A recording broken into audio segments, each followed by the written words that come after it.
फरमाइश है बस भैया के दोनों इंडिकेटर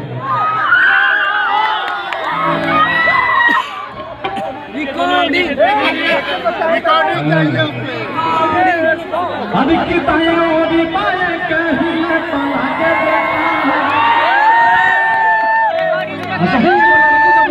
स्कूटी से घूमता भाई कैसे कि देखो कम से कम रात में इंडिकेटर जरा के दिन में क्या घूमत रही